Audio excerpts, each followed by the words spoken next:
Hi, and welcome to Z Games. Recorded live at 4ZZZ Studios in Brisbane and broadcast nationally over the Community Radio Network, Z Games brings you the latest gaming news, reviews and interviews from across Australia and around the world. You're listening to Z Games, Australia's favourite gaming radio program, coming at you live on 4ZZZ 102.1 FM, or you might be listening on Z Digital or around the nation thanks to the Community Radio Network. I'm Razor, and with me are my co-hosts Tom and Lee. Gentlemen, welcome. It's so lovely to be here again for another week. We let Tom back in. Hello. It's nice. I haven't been in a while. Yeah. A long while. What did you do last time? Last time I was here? Yeah. I think I was talking about chess, which had just been invented. Okay, right. That's how long it's been. And you said something offensive about chess, and so we had to... Black pieces and white pieces and... we're entering into dangerous territory and should move on from this. The most offensive place I can go with this whole bit is terrible already, and I know I have a lot of regrets. And this is why I'm not let on very often. We are 4 minutes into the show, and I already have regrets, and I think that's a whole new record. So thank you, Tom. Always a pleasure. This is the end of the episode. I'll show myself out. Catch you guys next week. Great. Coming up on the show, Lee, you've been playing Dead Cells. It's a roguelike Metroidvania-style platform game. Yes, it is. It's a lot of jargon, but it is a very fun game where you are... weird headless ninja thing running around in some dungeons trying to get out, and it is good, and we'll get into why it's good later. Excellent. Before all that, though, we do have a backlog of news headlines to cover because we took a week off last week, so there are heaps of news articles here that we have yet to weigh in on. Lee, there's a few here that will surely excite you. Yes, there are. Yeah. There's one that doesn't, but some of these others are great. And we'll get to the one that Ray is excited about later. But without further ado, first up, with regrets, Telltale Games, the studio behind the episodic Walking Dead titles, as well as choose-your-own-adventure-style games based on Batman, The Wolf Among Us, Minecraft, and Game of Thrones, has laid off the majority of its staff, or 275 workers. According to a statement from the developer, a small team of 25 will remain behind to complete the Netflix and Minecraft interactive TV show that they are contractually obliged to deliver. All announced projects have been shelved, including the recently announced follow-up to The Wolf Among Us. The Walking Dead, the final season, was midway during production at the time of the announcement, with the second of 4 planned episodes released this week. A follow-up statement from Telltale said that they have been approached by potential partners to assist in seeing the game to its conclusion. You should also add that all 275 staff were let go without any form of compensation, and their insurance runs out at the end of this week as well. So it has somehow gotten to the point where, Telltale have just gone, we have no money, and you get no money at all, and if you're sick, you're in trouble. Goodbye forever. It's fine. Goodbye. That also follows the revelation of the terrible working conditions that the employees were under. A story that all too often we hear in the gaming industry these days. They're being worked to hell, around crunch time. Yep. And with the Telltale episodic series, episodic style of games, that's quite often for those guys. Yeah, they were essentially operating under crunch at all times, and to then get to this point where there's no severance package or anything, they're just sort of shown the door, and not even told good luck, just goodbye, is the level of mismanagement that is kind of terrifying to even think about. How does that happen? I mean, this studio from the outside looked so successful. That I think 50 million units sold. Yes, by a studio that really shouldn't have had the kinds of overheads that it obviously did have. Yeah. Is this just a game developer who had no idea how to run a business, or was there something more nefarious going on? It's hard to really pin down exactly what the cause is here. We know that there have been management issues. We know that previous managers were ousted from the company, because of perceived issues of mismanagement. We know that an ex-Zynga guy was brought in to run the studio, which, maybe that is some area of influence there. Yeah. But regardless, it's astounding that they should, get to this stage where I think there's a class action lawsuit against them at the moment from some of the staff, because they think that the way that they've been let go is illegal. There are some loopholes in the way that California's employment laws operate that they think they've been able to get away with, but they need some sort of severance or compensation for this kind of mass firing, probably, and they might not have done things completely above board in the way that they did that. I've heard tales of staff that are on working visas. They're people who moved, who started the week before everyone was let go, and who moved across the country with their family to start that week. So it's clear that this was such a sudden thing. And apparently there was an article today that there were two potential investors. There was a Chinese publisher and the production company AMC were both looking to invest additional funds, and they both walked away last week, and that was pretty much what put the nail in the coffin there. Right. Because that was the money that would have been able to pay for the making of the next things. Yeah. I saw a graph of their sales for all of their respective titles, and it seemed that there's an intense, massive spike with The Walking Dead Season 1, which was fantastic, amazing game. My game of 2012. I officially listed it on the Z Game special, just for posterity there. They sold 60 million units or something ridiculous like that, and they must have sort of expanded their company and sort of taken on projects with that sort of projection in mind, that they would be able to meet those sales figures again. But then you see the drop in sales. I think The Wolf Among Us had a third of the amount of sales, but even the Batman games that they put out, even the Game of Thrones games, these are games that have massive fan bases, only sold barely 1 million copies or even less, which would have been really expensive to license and make those games. Yeah, those are expensive licenses. You would have assumed that they would have brought numbers. I mean, 1 million in sales, that'd be nice. But at the scale that Telltale were operating at, and the kinds of overheads that they would have had being in California, where it's $3,000 a month for rent there. That's a lot of money that they were just pouring down the drain on these games. Yeah. And as a fan, I'm very disheartened. Great sympathy to the workers that lost their job, and it's a terrible thing in the industry, and the company shockingly managed. But just as a dude that liked playing the Walking Dead games, to have it stopped in the middle of the last season that was going to complete this story arc. I'm very disappointed as well. Yeah. Just heartbroken. I want to know what happens. So I don't know if they can work out some way to, no one's expecting anyone to work it for free, but if someone can swoop in from the outside and sort of just come in, maybe the guys who made that terrific other game could come in and finish it off. Which terrific other game? Yeah. Any of them. I'm praying for a miracle here. Who are these scabs that you're recommending? I'm just wishing, because cross the picket lines, buddy. It's all about Clementine.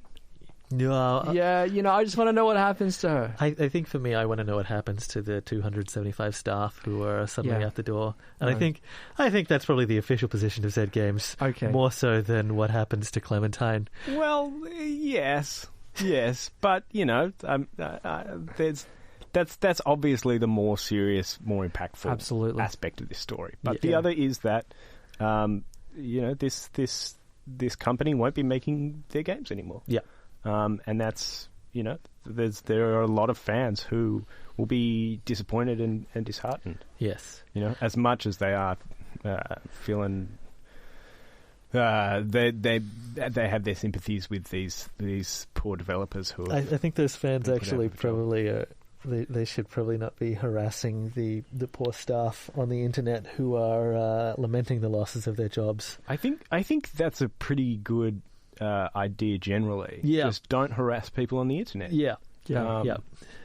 That's a good position. Yeah. No, it's a shame to most see reasons. to see Telltale go under, because they had a tremendous body of work. There's a lot of people there who worked very hard at their place, but at the same time, it sounded like it was also just a big meat grinder that ruined human beings who were exploited for their passion for the projects and for the properties that they were working on.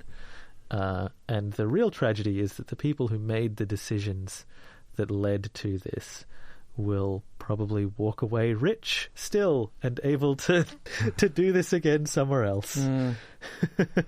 I think you're right, but you know, whenever there is such a big talent pool let go, Yeah. you know, not immediately, but 5 years down the track, we're going to see probably some people working on ideas that were different to this, Yep. but nonetheless fantastic. So that might be a silver lining to this. Yes. Yeah. Um, Anyone who is able to survive over the next couple of years will produce some very, very good games further if down they the don't track. starve to death. Yeah. Moving on to the next story now. Nintendo Switch's online service launched last week using the online functionality of games like Splatoon 2, Mario Kart 8 Deluxe, and the upcoming Smash Brothers and Pokemon games will now require a subscription. The service offers cloud backup for saved games, and subscribers will also gain access to a library of NES games like Mario Brothers. Nintendo Switch online subscriptions will cost $5.95 per month, $11.95 for 3 months, or $29.95 for the year. Now, Ray, you have a Switch. Yeah. Are you interested in their online service? I haven't got it yet. Right. Haven't really been rushing out to get it. Yeah. Yeah, last time I played Mario Kart, I lost my faith in humanity. So I'm not super keen to rush back into it. I see. Why however, did you lose your faith in humanity, He right? found out about Toad.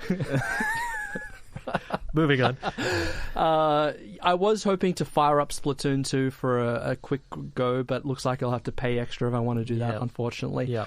Look, I like the fact that it's half the price of Sony's and Xbox's online service. However, I am disappointed by the fact that it offers less than half of what I get with those services. Yeah. For example, PlayStation, who I was with for the PS Plus thing, 6 free games every month, or free, whatever. 6 games a month that I can play. That's fantastic. You know, that's a pretty good incentive to get it. With the Nintendo Switch Online, Mario Brothers. It's not even Super Mario Brothers. No, it's the one. Yeah. Not even Super. Yeah. It's just plain old Mario Brothers. Like, I don't want to play that. Yeah. Who wants to play it? Anyone in this room? No one. You can get that hidden for free in Mario Brothers 3 anyway. Yeah. Yeah, it's a weird value proposition, right? If I were madly invested in, say, Splatoon 2, then I can see why, I would either be 14 and sad because I would suddenly be losing my access to this because it's a very hard thing to convince your parents to let you this. Or alternatively, I would be fine, and that would be the reason to do this because Splatoon is their online game that they've got. And without the online component, Splatoon is pretty light as an offering. Yeah. There's almost nothing there. But I've got, I am playing games on my Switch, but there's Zelda. I hope no one ever gets to join me in that. That would be terrible. That's the one good thing about that game. There are no other players. Yeah. I have PS Plus, and I've gotten some good stuff out of that. But I really, at this point, I don't care about what are now 30-year-old NES games, because as much as I like River City Ransom, it's Time has not treated a lot of those titles super kindly, No. right? Like they're good. Like, hey, look, it's we're playing River City Ransom. Where's the thing with the snow kids that I've forgotten the name of, but also like, oh, yeah, The ice something. Ice Climbers. Ice Climbers, there we go. Yeah, there we go. Thank God. The only reason I know that is because of Smash Brothers. Yes, yeah, Which yeah. is, I think probably one of the few reasons you'd get this. Yeah. You're right in that it's an odd price point Yes. because for the people for whom this doesn't matter, it doesn't matter. Yeah. And for the people, but it is creating a barrier for those people who don't have the ability to pay for a subscription service. Yeah. One of the selling points of the Switch was that it didn't have this online functionality that the other consoles did. Oh, sorry, this online paid service. Yes. And that was great. It's a buy once and get the games that you want to play in the way that we play now. We play these games online. And so taking that away and charging what is, if you're paying $30 a year for a subscription, I'm sure that's going to add up for Nintendo. But it's just enough that I'm like, oh, really? Another thing? Yeah. Yeah, that's what it is. It's another thing. Yeah. Yeah. And it's not enough for me to get upset about it. I mean, I don't own a Switch, but if I did, I'd be like, yeah, sure, whatever. $30 a year, fine. Yeah. I'll pay it, and you only have to think about it every 12 months when you see a bank statement, and you're like, 30, yeah, sure. Yeah. Yeah. But it's definitely compared to Xbox Live Gold. Yep. Is fantastic. Yes. Good service. And even if you don't have it, you can still access online things. Yeah. PlayStation Plus as well, fantastic. Nintendo, great. You're giving us games from 30 years ago that come out every console generation, every single generation, and most of the time it's not bundled with something that you need to buy. Normally it's like, hey, here's some free things, or we're going to release a big game thing with all the games from our backlog, whatever, for $70, and you can pay that, and great. But this is Yeah. A lot of the people that I've spoken to about it share the same sentiment. I just hope that Nintendo listens and they can build it up over the next year or so, maybe add some value to it. Like, if the library of games that came with it expanded significantly, I could see some real value in that, because there's a lot of like the Super Nintendo era, the 64 era, the GameCube era that was really, really good, and I would love to see some of those games be available. There's a whole like ton of really like weird Super Nintendo era things that I desperately would like to be able to play again. And yet it seems like it's in their best interests as Nintendo and the way that they operate to keep all of this stuff close to their chest for some reason. Or it doesn't seem like it's in their best interest, it's just the way that they have operated in the past, right? Yeah. Took them so long to add any of that stuff to the Wii and their digital store. And then it was in a weird format anyway.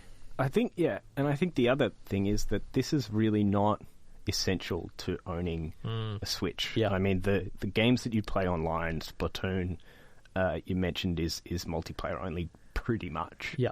But who hasn't played that to death? Yeah. And then the other great offerings on Switch are single player. Yeah. Now, with the exception of Smash Brothers, which I think will always be a game that's best as a couch game. For sure. There's really no reason that you would want internet access anyway to play online multiplayer. Yeah. But I don't know. I've played. I think it's just putting a gate, but like cutting all of their games down in half and saying, this is the stuff that you can access for free, and this is the paid content. Yeah. And it's just a terrible move. I don't like it. Yeah. But I feel no compulsion to pursue it, and it seems unlikely that they will be able to hold something up at this stage as the reason why I would pay additional money just to get access to whatever. Yeah. You're listening to Z Games with Razor, Tom, and Lee. We are midway through our gaming news headlines. Bit of a backlog since we took the week off last week. Stretching our feet out, kicking back, playing Spider-Man and other games that are cool. But we're back on the air. And while we were gone, this happened. And yeah, I thought it was right to comment it. But here's the story. Nintendo fans worldwide were shocked and gobsmacked after an excerpt from adult film star Stormy Daniels' memoir revealed that Donald Trump's penis resembled Toad.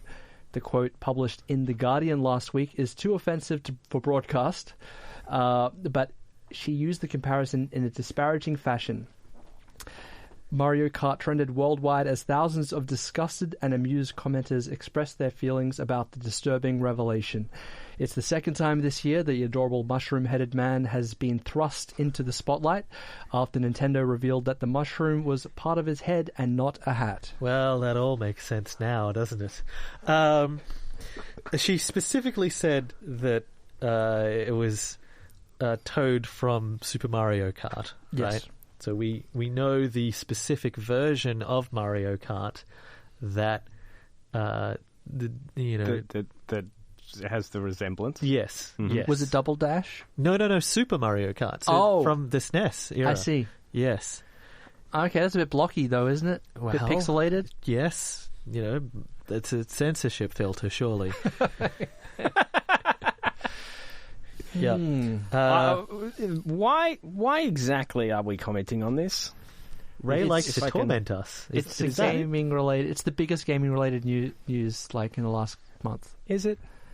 Yeah. But is it gaming related? I mean, I don't know. It's kind of pop culture, isn't it? That's also our purview. Yeah. All I right. guess so, but I don't know. You just don't want to think about it. Well, you have to. I just love how graphic it is, how illustrative it is, but so innocent. And it's unfortunate for Toad and lovers of Toad everywhere because like the character has become somewhat tainted now. I mean, how many years is this going to last, this association? It's really bad. I'm a big Toad fan myself. It's one of those once you see, you can't unsee, sort of, isn't it? Yeah. I assume it was the same for Stormy Daniels too.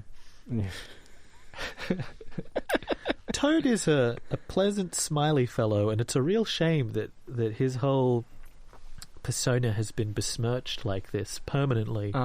Also, it's going to be very difficult to pick the fastest character in Mario Kart now, knowing that he has been ruined in this fashion. Well, there is Toadette, There is, yes, Yeah. that's true. so she's clean. she's good to use. Now, I don't know if anyone's commented on this before. I haven't done too much reading on the subject, Right. but one thing that I have to note is that Toad has a white head with red spots on it. Oh no! Which could be a bit sickly in a Yeah. human form. Yeah. What do you think of that? I think that the president should get that checked out. But this would be admitting a failing, which he seems incapable of doing. Anyway, this is horrible. Yeah. This is the worst, and I hate it. We Yeah. should move on to the next news article. To be fair, as journalists, we Can I should move on present to the shower? That's all I want. I just want an acid shower. a bath. Yeah, to be fair, to be journalistically correct, it should be said that Donald Trump did weigh in, and he categorically denied it. He said it was fiction. So, you know, Who you can knows? choose who to believe. There's an out there for those who don't want to picture it, or you know, he might have a normal penis. I don't know. I felt Possibly. like you'd been so delicate up until that moment. Yep. Yeah. You'd danced around it all, but yep, I guess. Moving on. All right, let's move on. The end idea. is in sight for Sony's handheld gaming device. The gaming news. The This is good. I PlayStation like this. Vita. The PlayStation Vita. As the company revealed, it will cease production of the console in Japan next year.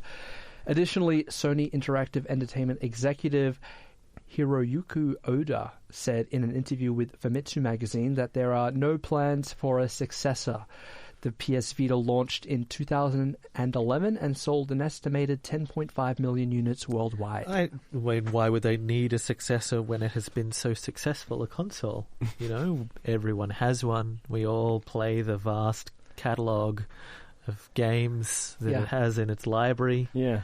You know, like... Are you getting it confused with a different console? Oh, I'm thinking of any other console. I'm sorry. Okay, right. The Vita was that that did not have a great launch. Remember Tearaway? That was a fun-looking game. Yeah. That was great. Yeah. To look at the trailer while we played on our 3DSs. Yeah, yes. Yeah. Yeah, okay. Man, the 3DS now, that's a console that you just can't kill. So many good titles, so many versions of it released, super successful. Even now, you know, they're still bringing out games for that, even when the Switch is out. Like, I want them to stop, but they're not going to, just because it's so successful. What are we talking about? The Vita. Yeah. You have one, right, Ray? Yeah, I've got one. You know, I turned it on, actually, the other day. Did it cry? Yeah. Yeah. That's what normally happens when Ray turns things on. Oh, no. Yeah, I played Katamari on it. Yeah. And I'm looking forward to that hitting the Switch. Did you know that that's coming out of the Switch? Is it? Yes. Why would anyone need a Vita then? Oh, I guess that's the point. Hey, Lee. Yes. What about all of those technicians, engineers, and designers that worked on the Vita? They're fine. Are they? Yeah, because You're kind of making fun of them, aren't you? No, not at all. They all got paid and paid their dues, and they're probably working on producing, like, you know, new things now that were successful. Yeah, probably. Like, this didn't, like, suddenly tank Sony. But I appreciate your attempt to hit me with your gotcha journalism there. Yes. Okay, all right. I think for the other PS Vita owner in Brisbane that's listening, I think it's my duty to defend it on the air. Sure. Look, the device itself was fantastic, ahead of its time. So many features. Back in 2012 when I got it, had everything. An OLED display, gyros, a rear touchpad. It's an idea so good that no one's ever copied it. You know, front touch display, you know, stereo sound, dual analog sticks, all the bells and whistles, 2 cameras, one on each side. The back touch display now, that was an innovation. Yeah, right? Like, yeah, but you know, it was pretty expensive, and then there were those Drake's hair. The device is great, and you know what? It feels better to hold the Vita than the Switch. Like, it's more comfortable. It's a very ergonomic thing. Well, it's also lighter because there are no games on it, right? Jesus Christ. I think, though, I mean, they had a good thing going with PlayStation Plus on that.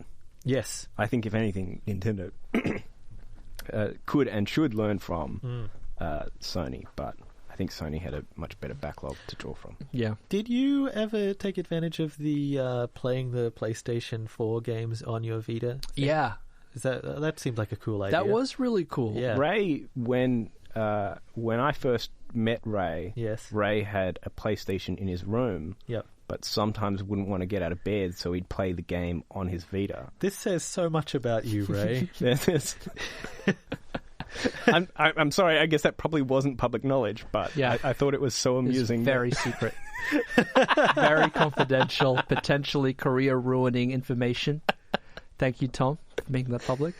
No, it was this great. massive big TV you could have played on. You didn't want to get it. Yeah, but who wants to, like, roll slightly to the right and look at the TV when I could just pop out the Vita and play there? You know, it was fantastic. Like, back in 2013 when I was showing that feature off to my friends, they were all like, oh my God, I can't believe that those graphics are on a handheld, because the technology simply wasn't there. Yeah. It was very impressive. Now, you look at Zelda on the Switch and it's like no big deal, really. You got Skyrim on the Switch, you got, you know, the Mario game. It looks fantastic. So, you know, the technology's caught up. But back in the day, it was really something. Yeah. Yeah. You do need to have those innovators who, like, you know, strive forward and then, you know, sell 3 units in Australia. But everyone's like, you know, that back touchpad. We got to get on that. That's the thing that, like, I hope that they release a version of the Switch with the back touchpad. Yeah. Right. Right. Yeah. What was that used for? Did you ever use that in any game? It was used in Tearaway. Yeah, you could poke your finger into the world. Yeah, it was a gimmick. Okay. Gimmick, yeah. Such a gimmick. Right. But But an expensive cute. one, presumably. No doubt. Yeah. Yeah, it was more of an annoyance than anything because the Vita itself had like 2 shoulder buttons left and right, but there would be a bunch of games that wanted 2 shoulder buttons for each side, and so it would map an extra virtual button to the rear touchpad, which sounds like a good idea, but when you're using the device in your hands, you're going everywhere and you're accidentally popping the button, it's terrible. It's very annoying. Worst thing ever. Yeah. Last news item for today, Sony will launch the PlayStation Classic in December, offering a miniaturized device to rival Nintendo's NES and SNES Classic mini consoles. The device will be 45% smaller than the original 1995 console and includes 2 full-size controllers and 20 built-in games. So far, Final Fantasy VII, Tekken 3 and Ridge Racer Type 4 have been confirmed as being part of the lineup. The PlayStation Classic will launch 3rd of December and will cost $149 Australian dollars. What do you think about this? Me? Yeah. Not interested. Oh, there we No. Because you've got your Vita. Yeah. Why would you... You know what? The Vita has all of the PlayStation 1 games on it. Yeah. Yeah, I've got a bunch of them. They're great. Metal Gear Solid. Yeah. It's fantastic. So, no, I don't need it. Yeah, the PlayStation 1, great. Some great games there. Yeah. Some fantastic games there, but not long ago enough Right. for me. Yeah. I've already purchased again some of the games that I'd like from that.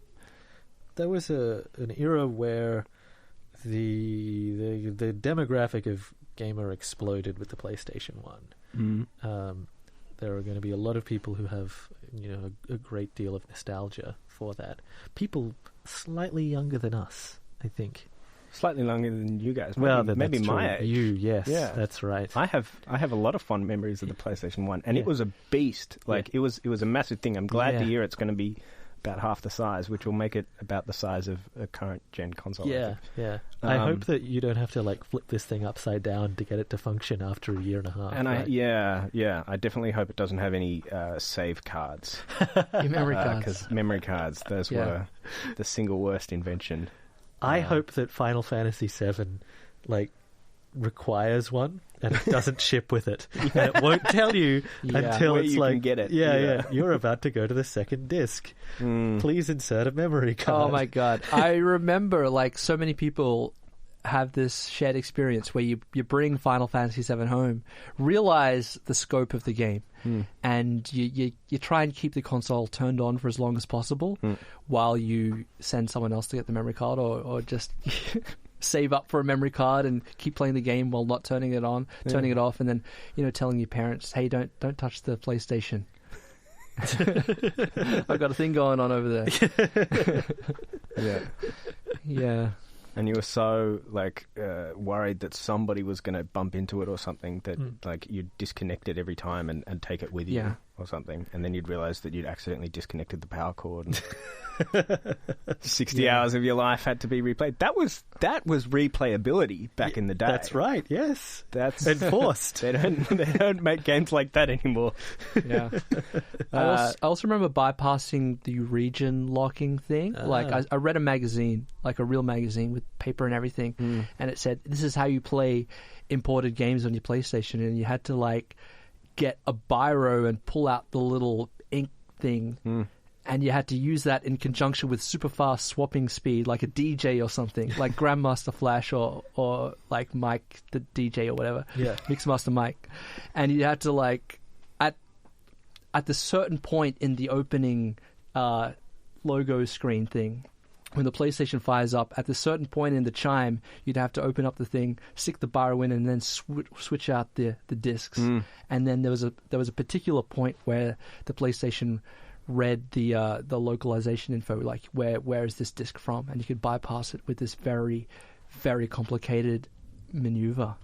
Yeah, I had to with my PlayStation. The laser stopped working or something. I never really figured out what it was, but we had to play games with the disc tray open. Oh yeah. Because it was putting too much pressure on the CD or something or other. Anyway, the thing is, though, I mean, to mechanically get that, like you had to engineer this little kludge that kept it open with, like I think we used paper clips at one point, Right. but they weren't sturdy enough. And so while you were playing the game, the thing would shut and the whole thing would turn off. It was a creator's console. You can see why, like, Little Big Planet eventually, like, went to that series. But looking at this, there are a lot of games that I'm like, oh yeah, hey, those would be cool to revisit. But there were quite a few on the list that I realized were actually PlayStation 2 games that I was remembering. I would have loved to have seen a PlayStation 1 and 2 console. Yeah. I know maybe I'm asking a bit much, but well, maybe there might be a PlayStation 2 Mini in a few years once we can make microchips that small and once the costs come down enough. And you know what? Wait a few years and there might even be a PlayStation 4 Mini with 20 inbuilt games, God of War. I don't think it's a matter of like you can't shrink a PlayStation 2 down to that size. I think it's more just they have to wait till the nostalgia is stewed for long enough, right? Yeah. Phones can already run like Grand Theft Auto 3 with no trouble at all. So it's just a matter of like people being like, oh, remember Grand Theft Auto, the original one? I was 12 when that came out. And then those people, when they've got disposable money, that's how they get them. Yeah. That's why I have like 12 of those NES Minis and SNES Classics, right? Just to try and recapture a part of my youth. I love my SNES Mini. Yeah. It's great. Yeah. Alrighty, that is it for the Week in Gaming News headlines. You're listening to Z Games. We'll be back real soon. Razor, Lee, and Tom in studio with you for the next little while. And Lee, you've been playing Dead Cells. I have. I've been playing Dead Cells, which you described as a roguelike Metroidvania hybrid. It's a hard platformer that reimagines and randomizes itself every time you try to play through it. And it is... I get a lot of, I mean, the classic Castlevania style and Metroid vibes off it, but also a lot of it feels to me like the Aladdin game on the Mega Drive. Oh, that was a good one. Yeah. It just has that exact same feel, particularly of like the dungeon levels. Like those it's like they've been transplanted. It was by a company called Motion Twin. It's been in early access on the PC for a little while. I bought it in early access earlier in the year. It just came out on the Switch, and it's got a full proper release now.